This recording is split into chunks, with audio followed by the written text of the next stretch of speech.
Dr. King was a human being. He had a sense of humor, which was wonderful. It is very dangerous to make a person larger than life, because then young men and women are tempted to believe, well, if he was that great, he's inaccessible. And I can never try to be that, or emulate that, or achieve that. The truth is, Martin Luther King was a human being with a brilliant mind, a powerful heart, and insight, and courage, and also with a sense of humor. So he was accessible. I mentioned courage, and I would like to say something else about that, finding courage in the leaders and in you who will become leaders. Courage is the most important of all the virtues, because without courage, you can't practice any other virtue consistently. You see? You can't be consistently kind or fair or humane or generous, not without courage, because if you don't have it, sooner or later you'll stop and say, the threat is too much, the difficulty is too high, the challenge is too great. So I would like to say that Dr. King, while we know from all the publicity that he was brilliant and he was powerful, he was passionate and right, he was also a funny man. And that's nice to know.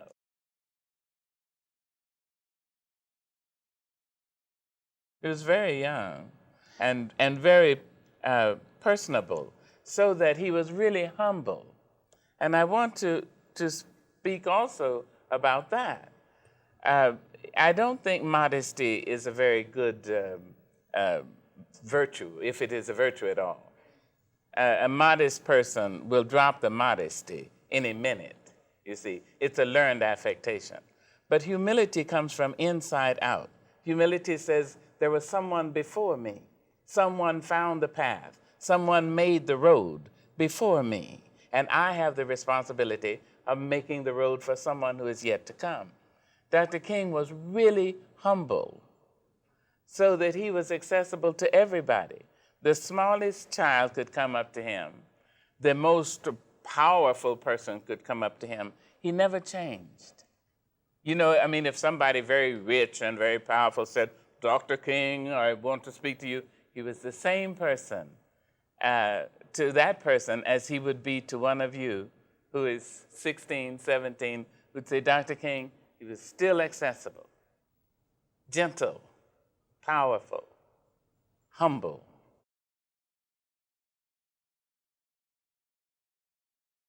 I suppose courage would be the first of his many wondrous and wonderful qualities that I would list. The reason I do that, Miss Wallace, is that I'm convinced that courage is the most important of all the virtues, because without courage, you cannot practice any other virtue consistently. You can be kind for a while, you can be generous for a while, you can be just for a while, or merciful for a while, even loving for a while. But it is only with courage that you can be persistently and insistently kind and generous and fair. So I think his the first virtue, the first element of his personality that I would extol would be courage. Those of us, or those who choose to think we have something to say, accept the fact that that's lonely. One already knows that there will be some adversaries, and according to what is at stake, the adversaries will be violent and more violent or less violent. One is sustained, though, in the belief that what one has to say is right, and right for the most people. And then one is sustained by one's loved ones. So that Dr. King had first his wife and family, And then the people who loved him really, really loved him. And I think that they and their undying, unswerving love sustained him, even in the loneliest of moments.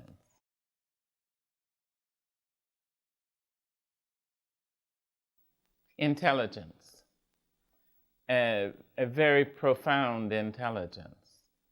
Now, that does not always go hand in hand with intellect.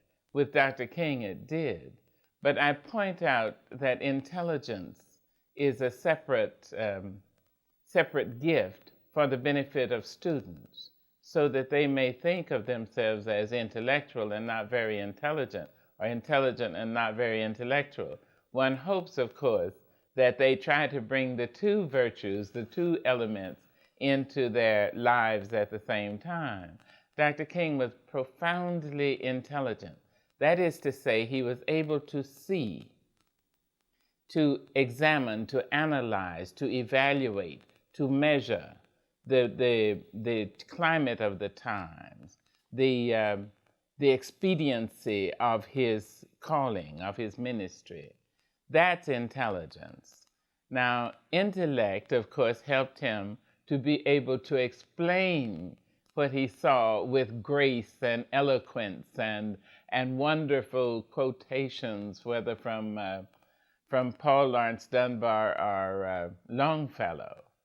That was out of the virtue of his studies. So I would say that intelligence was the next virtue. He cared about women. He cared about the poor. He cared about the Spanish-speaking. He cared about Jews. He cared about poor whites, the miners, and those who were having a very hard time. So that even as he was assassinated, he was planning a march on Washington called the Poor People's March, in which he had encouraged African Americans, white Americans, Spanish-speaking, Native American, Asian Americans, all of us to join and go to Washington and sit there in various tent cities in the nation's capital until something was done for the poor. I think some of the aspects of Dr. King, which are rarely mentioned, are necessary for young men and women to know about. Dr. King was not only a man of high moral values and, of course, intelligence and spirituality, he was also very funny. Very few people really know that he had a wonderful sense of humor and appreciated a good laugh. And I think that's important for young men and women to know, because the Bible says a cheerful spirit is good medicine. And Dr. King, in the face of the most horrid situations, the most cruel people, the most greedy and mean-spirited, he kept his spirit up, and quite often with a wonderful smile.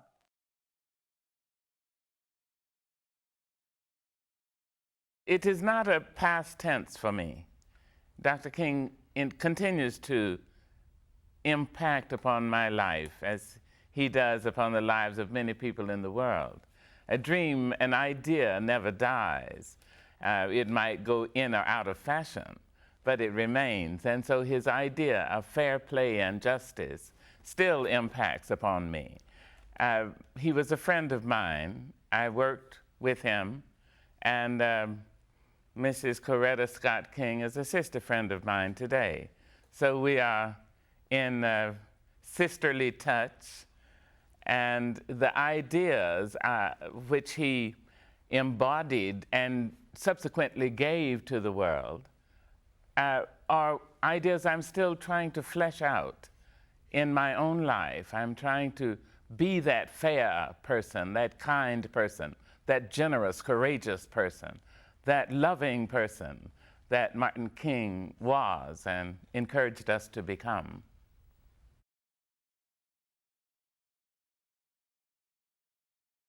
the effect of a great man or woman is not always visible. That is to say, the very fact that we're having this conversation this morning, that there are thousands of young men and women around the country discussing, thinking about Martin Luther King, is evidence that his impact has reached you as well as me, and hundreds of millions of people.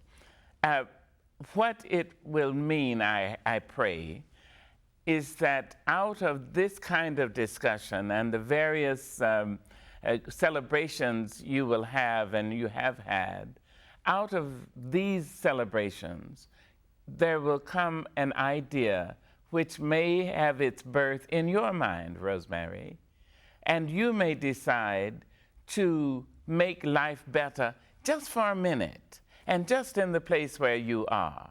So if you don't think of having to be grown up and having to have power and money and prestige and name and all that, if you don't believe that that's the only way you can make a difference, you can be important, then you can start right now, just where you are, there in Missoula, being a better person yourself, being kinder, being more courteous, trying to be a better student, so that you will make an impact yourself on your nation, on your race, on your gender, and in fact on the world. The dream of Martin Luther King, for me, represents the best the human being can hope for. A world of peace, of development, a world of respect, a world where all men and women are valued, none higher than the other, none lower than the other, because of his or her color, or his or her race, or his or her religion, or cultural persuasion. That is the best we can hope for. And so when we speak of a dream, I think if Martin Luther King said he had a dream, I think this is the dream of America. This is us at our best. I've been so pleased to see young men and women do the poem. Young black men and young black women and young white men and women, and Spanish speaking, sometimes 12 years old and 9 years old, standing, I have a dream, and with the passion and fervor of youth, and it's just, it tells me so clearly that the speech as much as the man belonged to us all.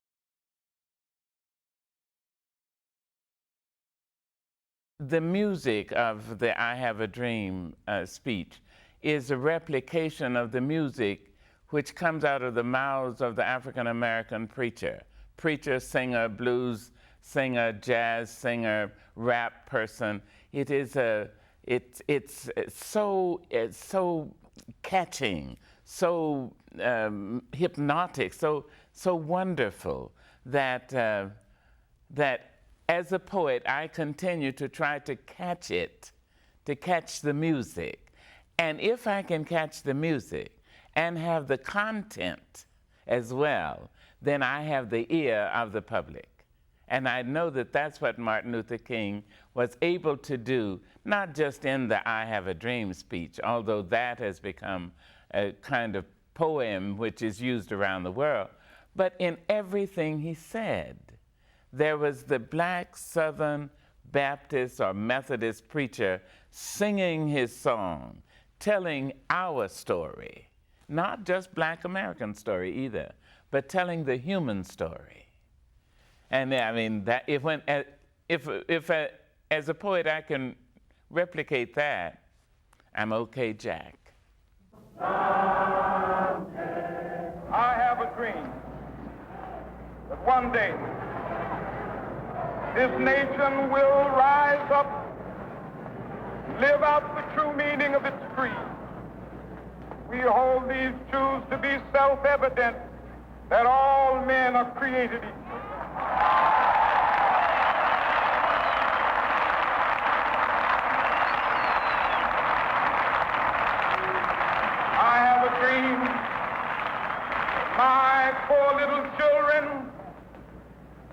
one day live in a nation where they will not be judged by the color of their skin, but by the content of their character. I have a dream today.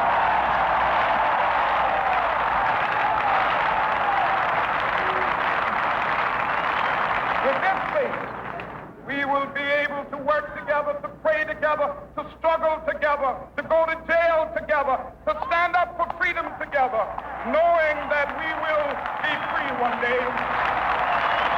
This will be the day when all of God's children, black men and white men, Jews and Gentiles, Protestants and Catholics, will be able to join hands and sing in the words of the old Negro spiritual, free at last, free at last, thank God Almighty, we are free at last.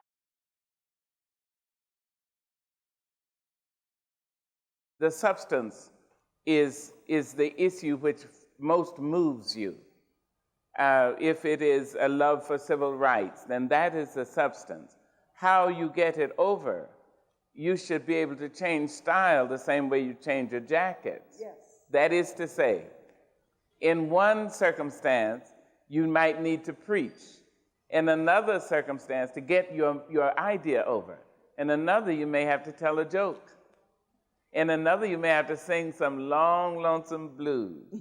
In another, you may, I'm telling you, but you should be able to change that, be intelligent enough to know where to put what, so that you don't try to swim on the stove. You understand? And that's it. And you don't try to tap dance on the swimming pool. So then, if when you have the substance, you decide what style shall I deliver this? In which style shall I deliver this? Shall I be quiet and put my hand on my cheek and act as if I'm deep? Or shall I tell a joke? Or shall I make myself a buddy to someone in order to get my substance over? You see, that's my encouragement.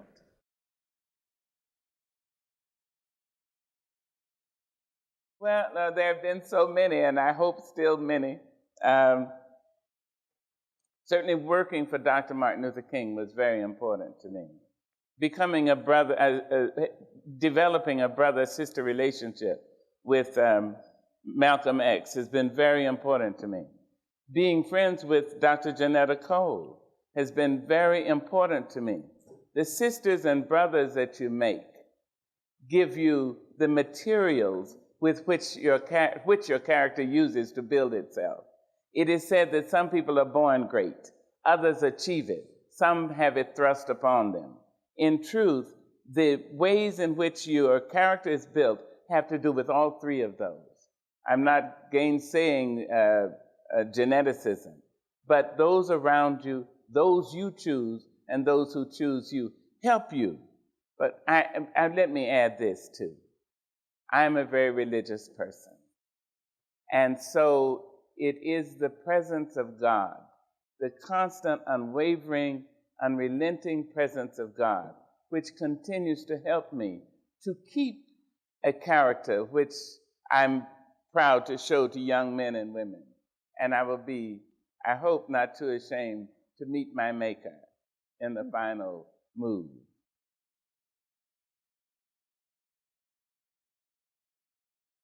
I was a mute from the time I was 7.5 until I was almost 13.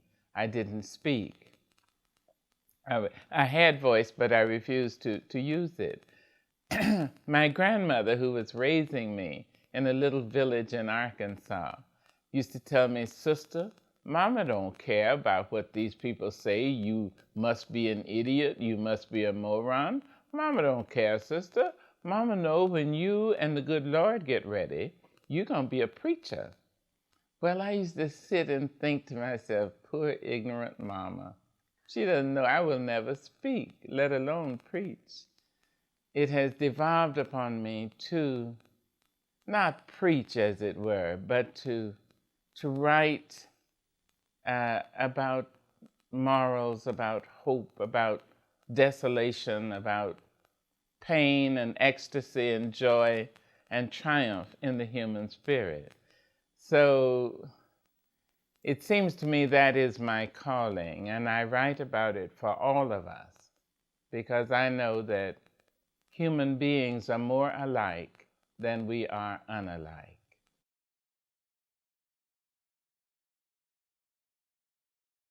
I still have not realized my talents. I believe that each of us comes from the Creator trailing wisps of glory. So at this wonderful young age of 65, I don't know yet what the Lord has for me to do. I try to live up to the energy and to the calling. But I wouldn't dare say I have even scratched the surface yet.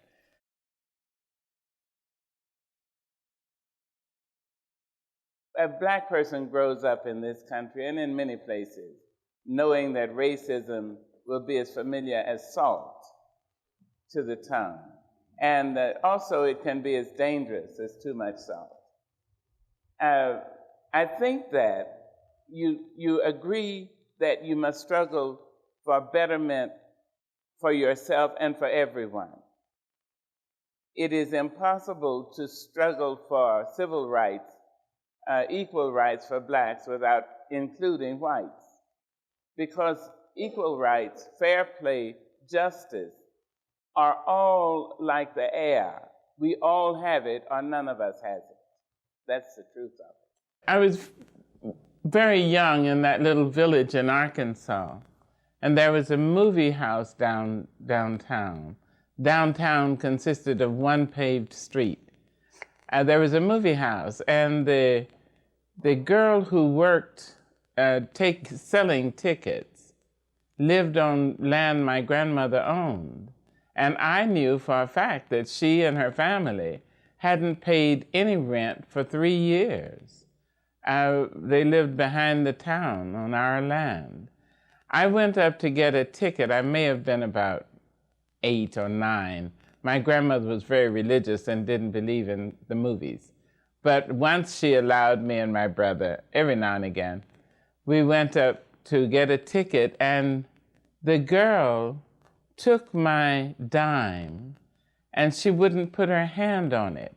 I put it down. She had a cigar box, and she took a card and raked my dime into the cigar box.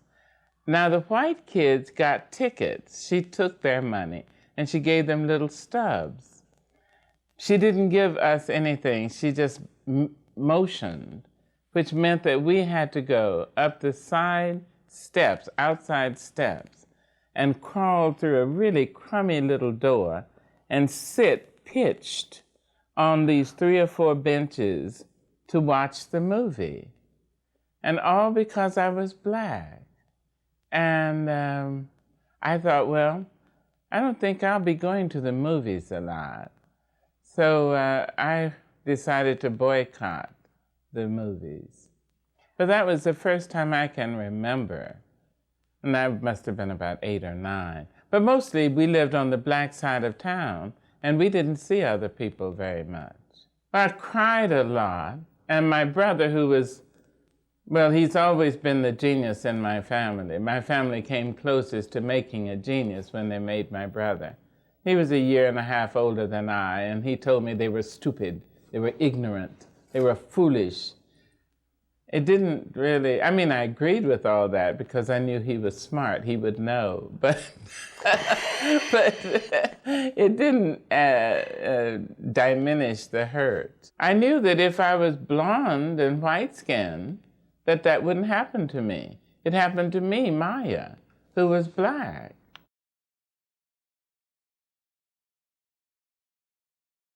The truth is, you cannot get rid of it. It is there.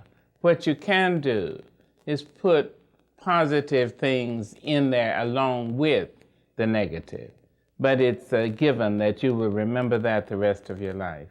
There's a poem, listen to this. It was written by County Cullen. It's called Incident.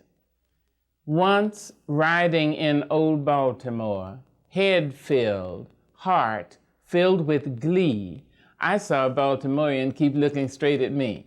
Now, I was 8 and very small, and she was no whit bigger, and so I smiled. But she stuck out her tongue and called me nigger, nigger, nigger. I saw the whole of Baltimore from May until December. And of all the things that happened there, that's all that I remember.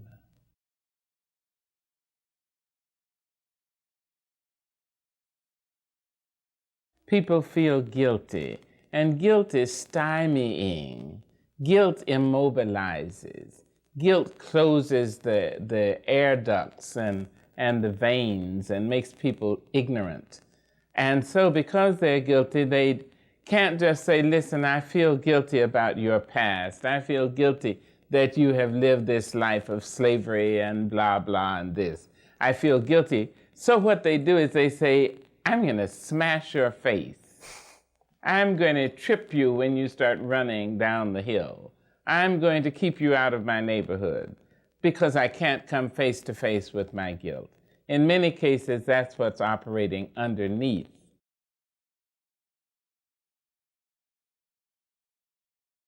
I raised a black boy. I defended myself first, and I raised a black boy, and I have black children, and I have gay friends and gay children, and I have defended whites. Well, yes. You see, I will not sit in a group of black friends and hear racial pejoratives against whites. I will not hear honky. I will not hear Jap. I will not hear kike. I will not hear greaser. I will not hear dago. I will not hear it. As soon as I hear it, I say, excuse me, I have to leave.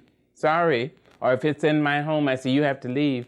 I can't have that. That is poison. And I know it is poison, and you're smearing it on me. I will not have it. Now, it's not an easy thing, and one doesn't all of a sudden sort of blossom into somebody who's courageous enough to say that. But you do start little by little. And you sit in a room and somebody says, if you're all white, and somebody says, well, the niggers, you may not have the courage right then, but you say, woo, my goodness, it's already 8 o'clock, I have to go, and leave. Little by little, you develop courage. You sit in a room and somebody says, well, you know what the Japs did then and what they're doing now. Say, I have to go. My goodness, it's already 6 o'clock. Leave. Continue to build the courage. Sooner or later, you'll be able to say out loud, just a minute, I defend that person. I will not have gay bashing, lesbian bashing, not in my company. I will not do it.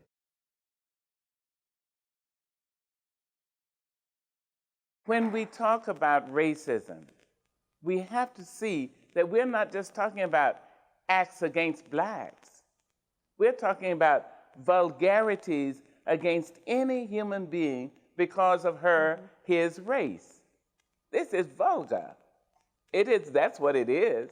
Whether it's an anti-Asian, whether it's the use of racial pejoratives about Jews, about Japanese, about Native Americans, about blacks, about Irish, it is stupid.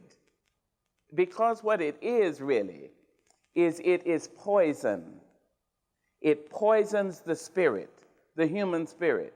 I know there are blacks who say, I can use the N-word because I mean it endearingly. I don't believe that. I believe it is vulgar and dangerous, given from any mouth to any ear. I know that if poison is in a vial, which says Poison, and has a skull and the crossbones, that is poison. But if you pour the same thing into Bavarian crystal, it is still poison.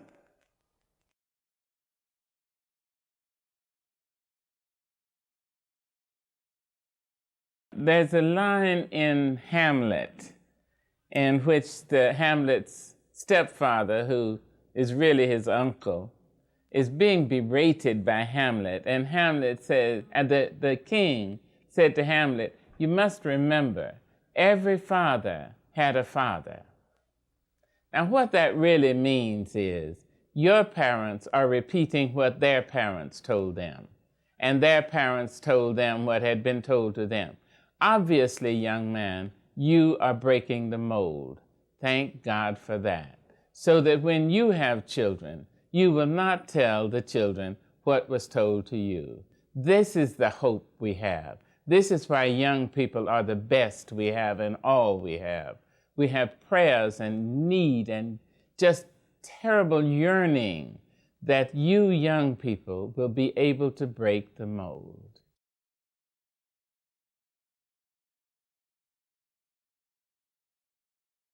We are all in process, and that's what I mean again about intelligence and its value. We have all believed the most outrageous things at different times in our lives.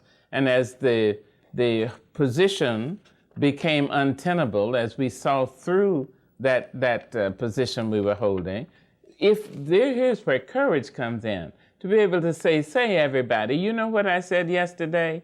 And said so fervently, and said with such passion, well, I don't believe that anymore. I've been changed. Now that is courage. So that is, you have the courage, the insight to see and the courage to say. That was Martin, that was Malcolm, that was it.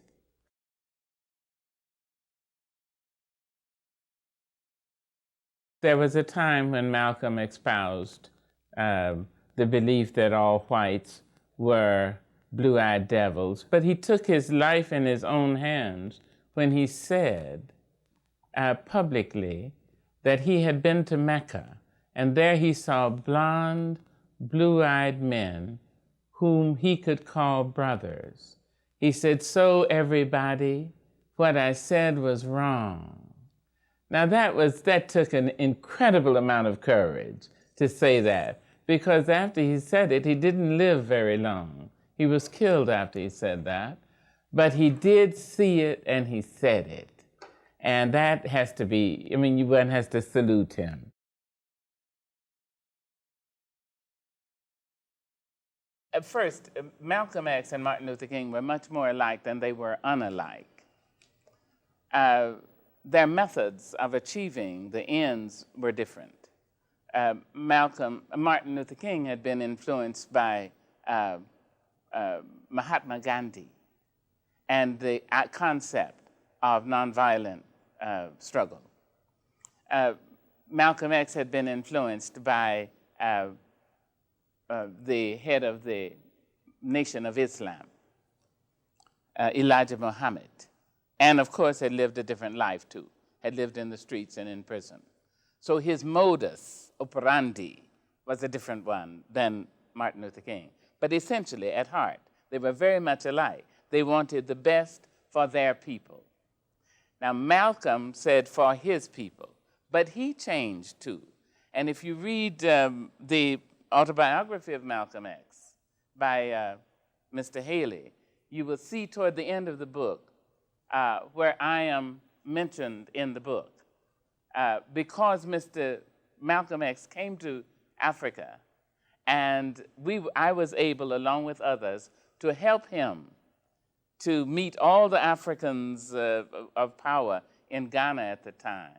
He said that he was coming back to the United States to say that he no longer believed that all whites were blue-eyed devils, that just being born white did not make a person evil. Now that took a lot of courage, because he had said so many times and so eloquently and with so much passion. But he changed, so that when he changed, he became again more in line with Martin Luther King than he had shown earlier. They were very much alike. It is of particular interest to see the men who have been important in our struggle. That is, one looks at Dr. King, a preacher, and Andrew Young, a preacher, and Jesse Jackson, a preacher, and Malcolm X, a preacher, And even today, to see Louis Farrakhan, a preacher, to see that as a people we tend to be religious, whether we are following Buddha, or in some cases are Black Jews, or Muslims, or Christians, or Shintoists for that matter. I think that today, and that Million Man March, which must be talked about, that today one sees a beginning of a coming together of varying religious creeds. And that's a very good thing. Because what I think Martin Luther King always said was human beings are more alike than we are unalike.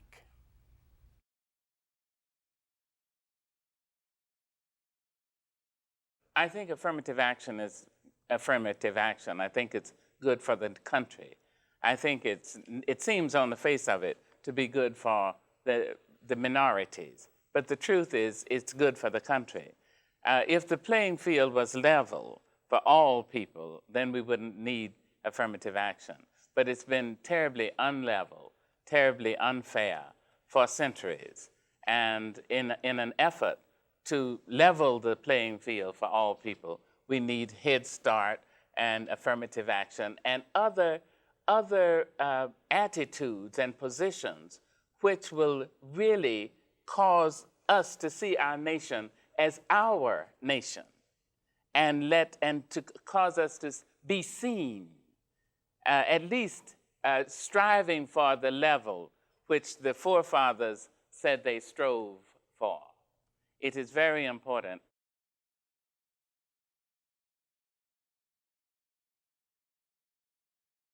Absolutely right. Unfortunately, I can't find many other isms that don't do the same thing, you see.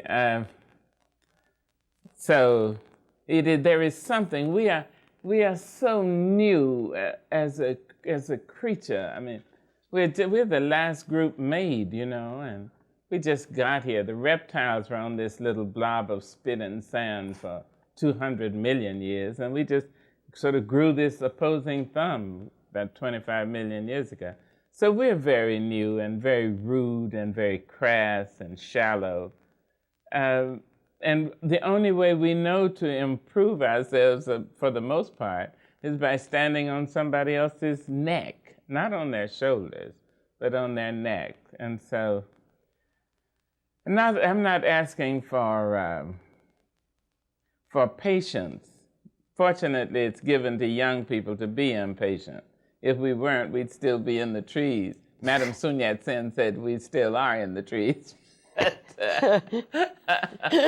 But so fortunately, young people are impatient. I do ask for intelligent viewing, intelligent assessment, intelligent analysis.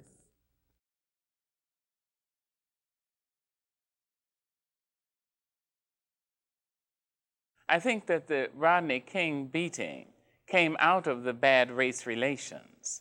The Rodney King beating did not then cause only. It was caused by the sad state of race relations in our country.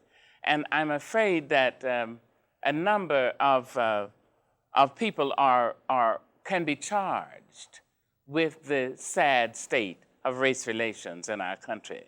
And I mean that leaders are responsible for a great deal because we have, as a people, we have in many cases given over, ceded our own independence and our own thoughts to leaders. And if leaders then mislead us, we tend to follow, unfortunately. I do hope that young men and women who are watching this program and these programs and others who you will talk to, with whom you interact, will start to think for themselves and start to take responsibility for their own thoughts. At present, we are not doing a very good job, except in the last election.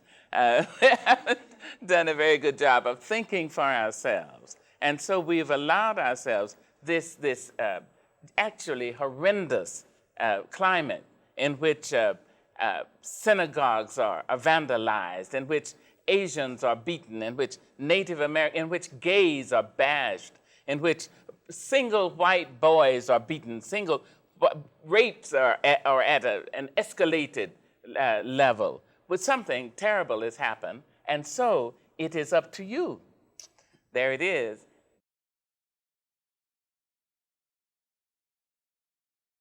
My heart is so heavy when I see the reality of the Indian reservation. And as an American, I know I'm too responsible. I am an Indian. I'm everything. And so at once I feel for the poverty and take great delight in the woman who says, I want to raise my children in the traditional way so that they will love the earth. I see us in the most complex, enigmatic puzzle, which of course is life. The need we have to see ourselves in each other and admit what we see is so great. The Native American will only be able to break that cycle when the larger society says these people are Americans and deserve everything all Americans have. The Black American will only be able to break this cycle of poverty and violence and child abuse and early death through drugs when the larger society and the African Americans say, I and they deserve everything, everything good. And until we do that, we are putting Band-Aids on somebody's throat which has just been cut. We're just talking. I hope these young men and women who are watching today will take this moment to try to talk together. Many of you can hardly articulate what you really feel, and yet your hearts are full. Talk. Use the language, men. Use the language, women. That is the only thing which really separates us from the rats and the rhinoceros. It is so that the ability to say how we feel. I believe this. I need this. Start to talk. Please. Well, you know I love you, and I'm really overcome.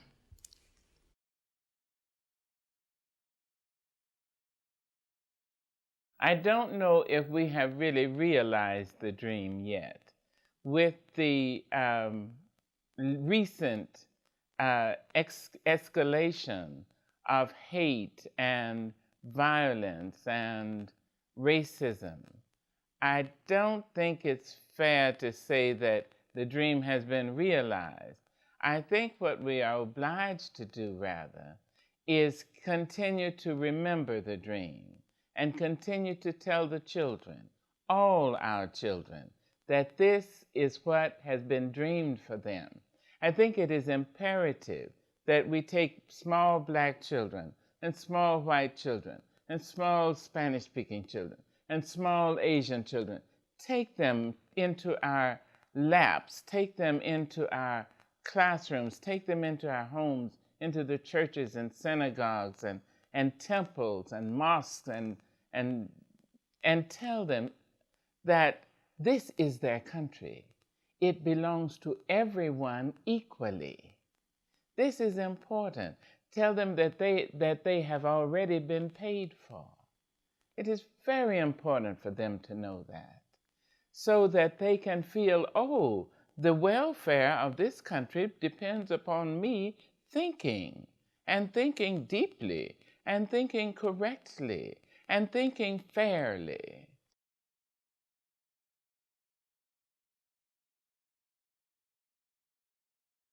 No, I think he would be as active in 1993 as he had been in 1963.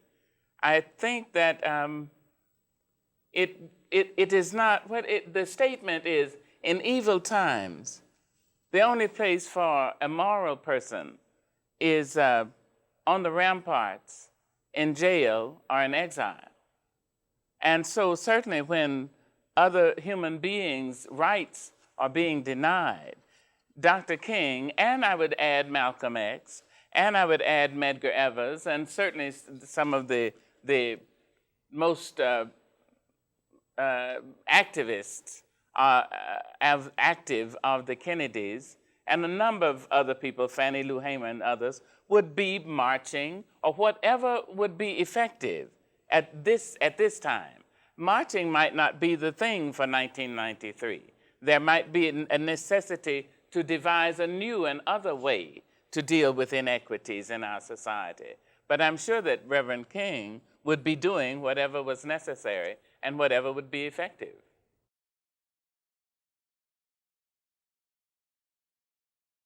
Yes, things have changed. If we don't say things have changed, what we implicitly give the children is the idea that with the lives and deaths of Martin Luther King, Malcolm X, Medgar Evers, the two Kennedys, all these men and women, Fannie Lou Hamer, that with their lives and deaths, they were unable to make any difference. Then that tells young people, well, they must think, well, gee, these great people lived and they didn't make any difference. What can I do? We must not say that. We must say that things have changed. They certainly have changed. Look at the Black Congressional Caucus. Look at the Black men and women who are mayors of major cities in this country. Oh, no. In fact, including NASA and the struggle to get out into outer space.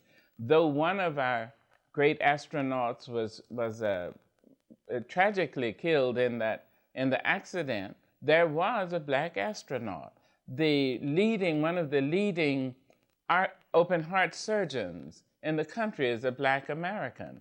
Yes, things have changed. Look at Henry Cisneros. Things have changed. Not nearly enough.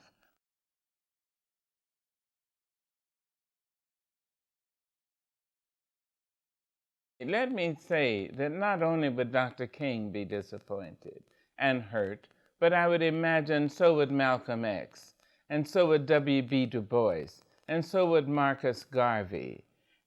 Carter G. Woodson would be terribly disappointed. A. Philip Randolph and Adam Clayton Powell, the Black men who tried to leave ideals that were palpable, that were tenable, that one could almost touch.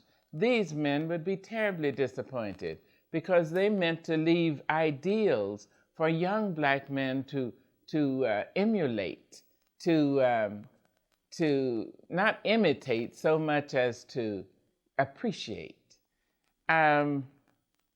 It's very hard, you see, for anybody to get beyond the propaganda which is dumped on his or her head.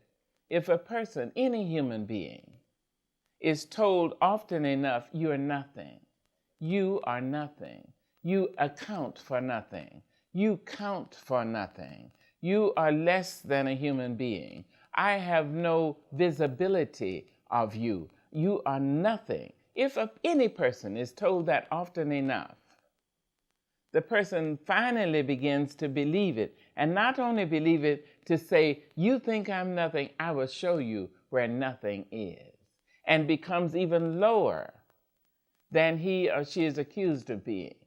It is very, very hard for a young Black man anywhere to sit in his home, in his place of living, and in the streets sometimes, and believe that this country cares about him. It is very hard. So if the country doesn't care, if his peers are going down the hole, then he says, well, they look just like me, they're nothing. So that proves I'm nothing. In that case, their lives are worth nothing. And I can not only take their lives, I can allow them to take mine.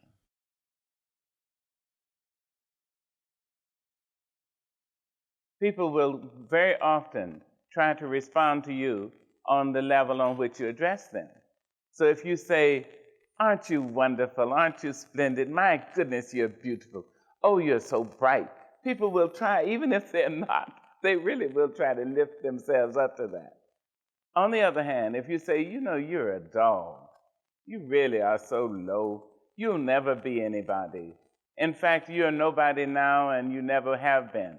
Sooner or later, that person will respond on the level on which he or she is addressed. Mm-hmm. He will say, figuratively or literally, let me show you where dog is. Let me show you where low really is. I will show you that. The levels on which we approach young people, they will more often than not respond on those levels. Let me tell you a story about someone who is known by many of these young men and women. Years ago, I did a movie called Poetic Justice. And there was a young man the first day who cursed so I couldn't believe it. I walked around behind him and tried to ignore him. But the second day, he and another young man, black man, ran to each other and they were about to fight and hundreds of extras started to run away. But one black man walked up to the two young men and I walked up and I took one by his shoulder. I said, let me speak to you. He said, if these men you do would do. I said, let me speak to you, honey. If I tell you something, I said, no, let me talk to you, please. And he finally calmed down. And I said, do you know how much you're needed? Do you know what you mean to us? Do you know that hundreds of years of struggle have been for you? You? Please, baby, take a minute. Don't lose your life on a Zoom. I put my arm around him. He started to weep. The tears came down. That was Tupac Shakur. I took him, I walked him down into a little gully and kept his back to the people so they wouldn't see him. And I used my hands to dry his cheeks. And I kept talking to him sweetly, sweetly. For the next week, while I was on that film, whenever I'd walk by, he would be saying, so I told you. He said, good morning, Miss Angelou. People will respond, and you must start them young so that these young men and women, dears, try to introduce courtesy into your speech to each other. You have no idea what it will do for your brother or sister to whom you speak, and you surely have no idea what it will do for you. It will lift you up.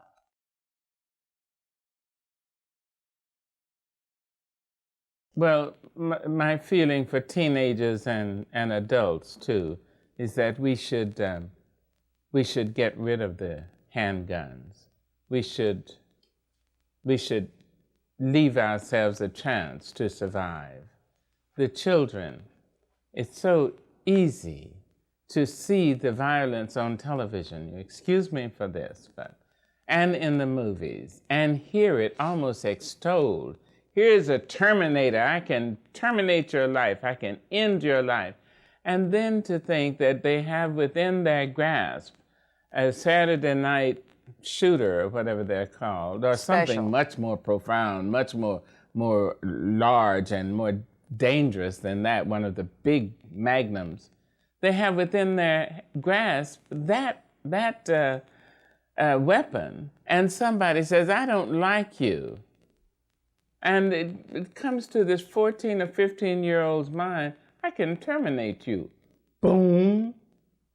No, children, no, darlings. Your lives are too valuable. You can't believe it right now. This is the tragedy. It is said that the young people have become cynical. Darlings, let me tell you something.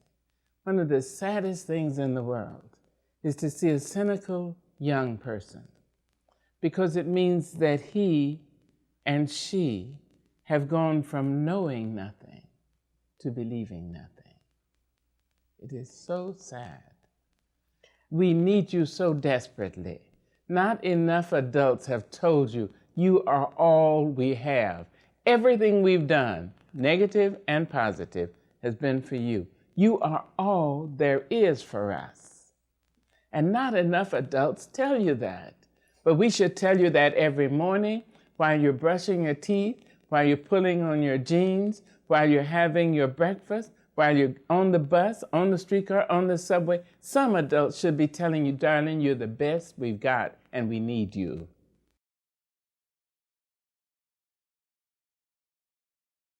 It is true that one can use the positive element, as opposed to the negative, the glass half full as opposed to the glass half empty. The only thing is, I'm sorry to say, ignorance is contagious. I could only wish that intelligence wasn't contagious. But you have to work quite a bit, quite hard, to keep yourself in a positive mode so that you can influence someone else. What the young man said, I thought, was also really relevant, in that when you help someone else, you are amazed at how much you help yourself. I notice on airplanes, I have almost 2 million miles on Delta, so you know I'm always in there. I notice that if a person is very nervous or gets frightened when there's turbulence, if the moment that happens, even though I'm frightened, if I move over to the person and say, let me help you, listen, all is well, I've been through this many times, the person will hold on to my arm or my hand, and suddenly I'm free and I'm rid of fear. So it's something quite marvelous to help somebody else. You have no idea how much you help yourself. Mm-hmm.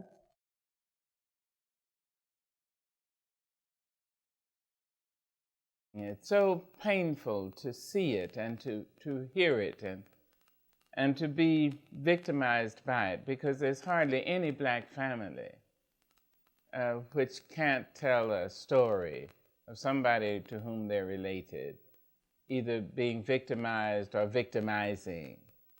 I know that this is, it is a black on black crime. It is a result, nothing comes from nothing, however, and it is a result of a larger society being malignantly neglectful. There's no such thing as benign neglect. If you neglect a child, that is malignant. That is an active action.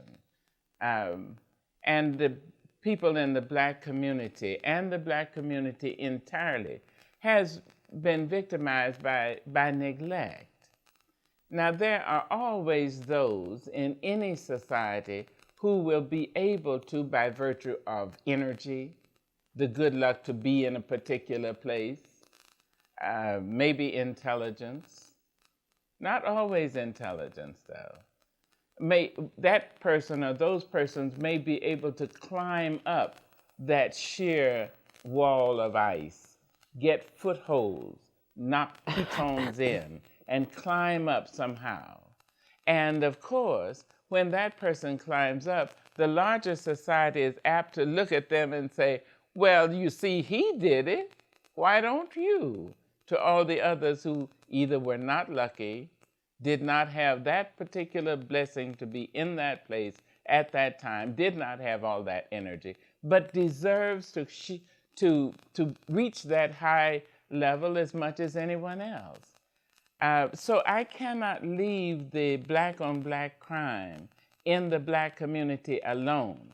I know that no black people own the jets which bring crack and cocaine out of South America or out of Europe or out of the Middle East or somewhere.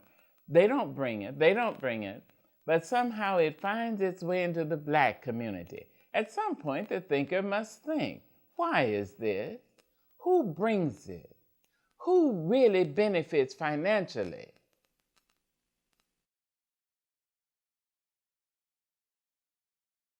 It was my fortune to have a child when I was 16. I finished high school 3 weeks before my son was born. Now here was my blessing. I refused to go on welfare. I refused to take money from my mother And when my son was 3 months old, I moved out of my mother's house and got a room with cooking privileges. I did force myself to read, and I did force myself to work. I have taken my son all over the world. He finished high school in Egypt, where I was working, took his first degree from the University of Ghana, where I was working.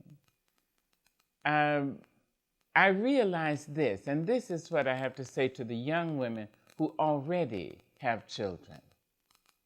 Remember that that is somebody. That's not just an appendage. It's not just somebody you attach to your hip and you hold in your arms. That's a person who may have the most horrible life if you're not careful, or a person who can have the most glorious life if you're careful. Just remember that is somebody, and that is somebody's child, your child, and that you are somebody's child. So try to enrich yourself. Don't take no. Don't take low, and under no circumstances must you accept being battered by anybody, including life. And Still I Rise is a poem of mine that is very popular in the country. And a number of people use it. A lot of black people and a lot of white people use it, which it begins, "You may write me down in history with your bitter, twisted lies. You may trod me in the very dirt, but still like dust I'll rise." So there is that poem, and it goes on. And then a poem just for women, which is called Phenomenal Woman. And I love the poem. I wrote it for black women and white women and Chinese women and Japanese women and Jewish women. I wrote it for Native American women, Aleut, Eskimo ladies. I wrote it for all women, very fat women, very thin, pretty, plain. Now, I know men are phenomenal, but they have to write their own poems. This one is for us. It says, "Many people wonder where my secret lies. I'm not cute or built to suit a fashion model size. When I try to show them, they think I'm telling lies. I say it's in the reach of my arms, the span of my hips, the stride of my step, the curl of my lips. I'm a woman, phenomenally."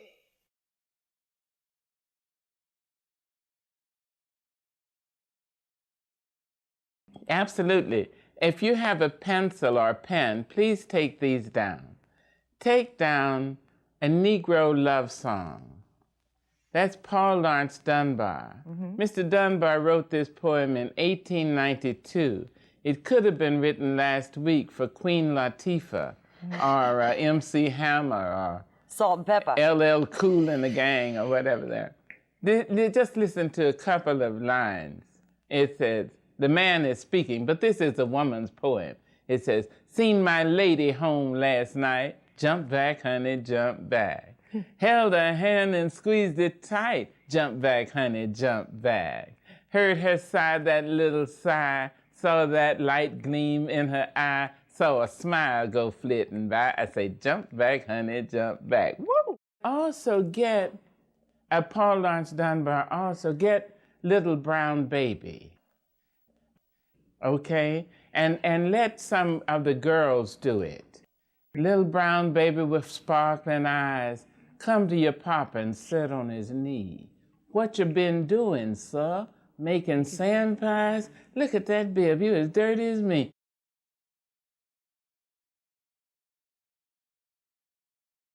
Again, I put the weight back on us. We, the teachers, those of us who are the television producers and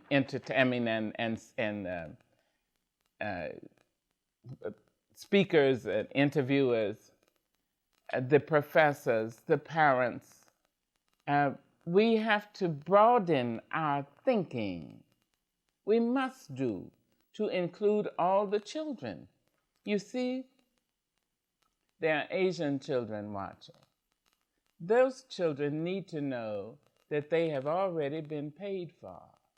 They need to be reminded that in the 1850s, the Asians came to this country and built the railroads.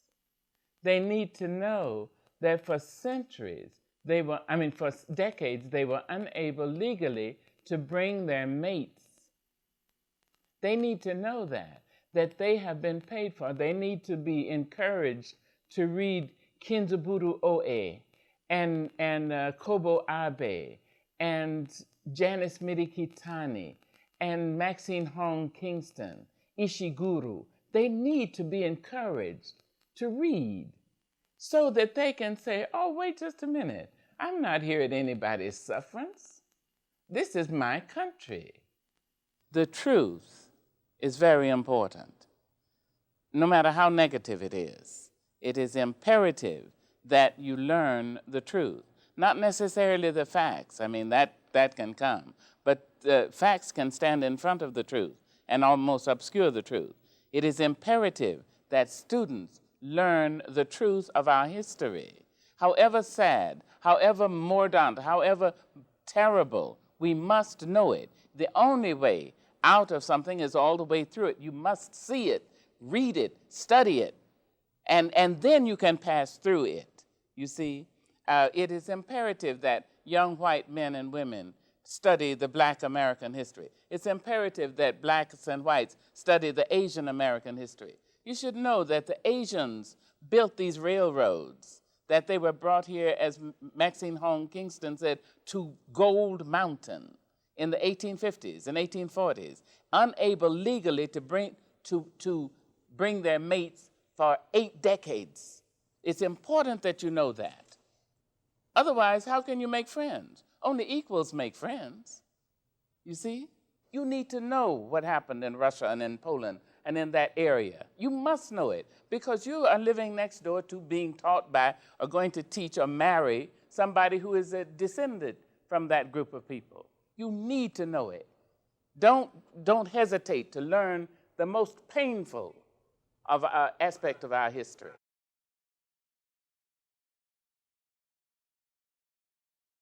I stand on Martin and Malcolm's show and Medgar Evers' shoulders. So, and they stood on Dr. Du Bois and Marcus Garvey. You see, so we make a wonderful pyramid. But that's why it's always important to know you are in your place because someone went before you and paid for you. There's a new book that's coming out soon on the 9 children in the who went into the high school in Little Rock.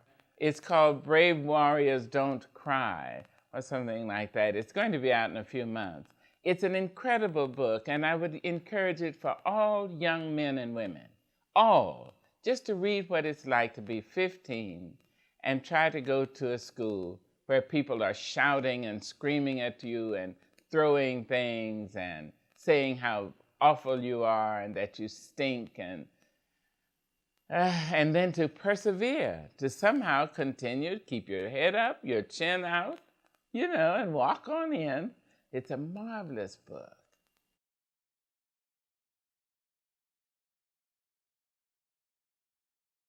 Martin Luther King brought someone along. It is important that you see Martin Luther King and other leaders, current, contemporary, and leaders of antiquity, whether it was Jesus Christ bringing along 12 men with him, 12 disciples who became apostles, who then kept the idea going. All the time there were men of leadership and women of leadership qualities who bring someone along with them, always by helping them to see. Mm-hmm. And I believe, too, that if the young men and women who are watching this program, who are there and in the other 2,000 schools, understand that it is not impossible to become Martin Luther King, to become J.F. Kennedy, to become Mahatma Gandhi. It is not impossible to become Barbara Jordan or Eleanor Roosevelt. That is not impossible. It's within your grasp. Absolutely. Those were human beings. And so if you approach that with that idea, if you approach the future with the idea that I am up to it, I am a man or woman of my time, and I am up to it. I will study hard, pray a lot, and all that, but I am up to it. If you do that, then in case the contemporary leaders fall, there will be someone to step in the place. You see?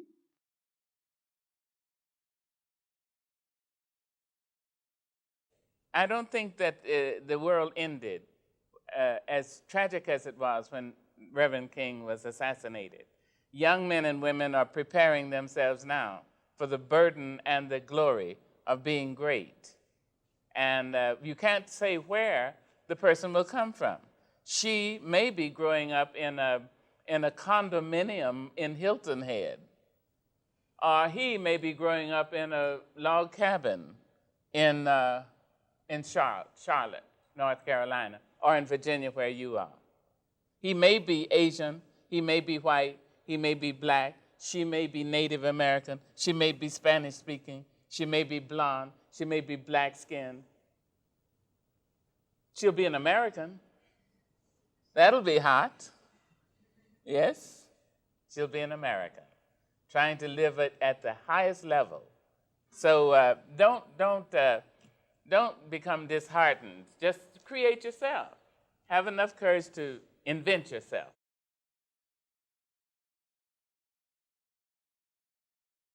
Let me just remind you, I know you're well raised, and let me remind you that in our community, in the African American community, young women and young men in their teens and early 20s do not walk up to people in their 60s and call them by their first names.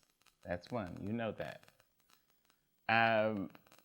Remember to try to retain some of the finest parts of the African American culture, some of the sweetest parts. Always look for the sweeter parts. The fact that people kind of drop their voices and become almost musical when they talk to a friend or to a preacher or to a teacher. They say, hey, how you doing? Remember that. Keep the melody in your mind and in your spirit. It will keep you tender in the tough times. It's very important. The other thing to do is read. Read ceaselessly. Read. Go into a library and just make yourself a list. Say, I will read from A to B-R. Read. All knowledge, my dear young woman, all knowledge is spendable currency depending upon the market. Read. Put it in the old bean. You'll be amazed how it will serve you.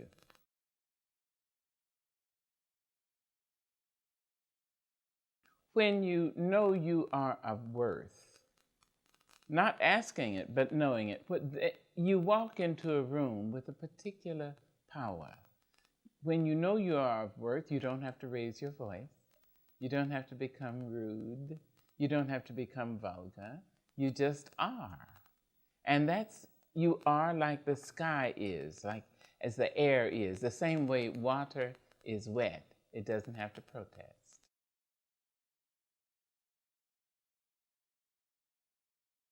There's a Zen story about a man who studied with a master or mistress for a while and told the master, I want the truth. And the master said, all right. And he lived with him, and he sent him out and he cut trees. He said, now cut trees for a while. So the fellow cut trees for about 6 or 8 months. And he finally said to the master, I've been asking you for the truth. He said, oh, that's right. He said, you haven't told me anything. He said, that's right. So he said, now go out and turn all those trees into charcoal. So he did that for about 6 months. And the man never spoke to him. Finally, at the end, he said, listen, master, I'm leaving you. I told you I wanted the truth. The master said, let me walk with you away. He walked with him till they came over a bridge. Under there was rushing water. The master gave him a shove. He went over. The guy went down once. He said, I can't swim. Down again, I can't swim. The third time, the master pulled him up onto the side and said, now, when you want truth, the same way you wanted that breath of air, you've already got it.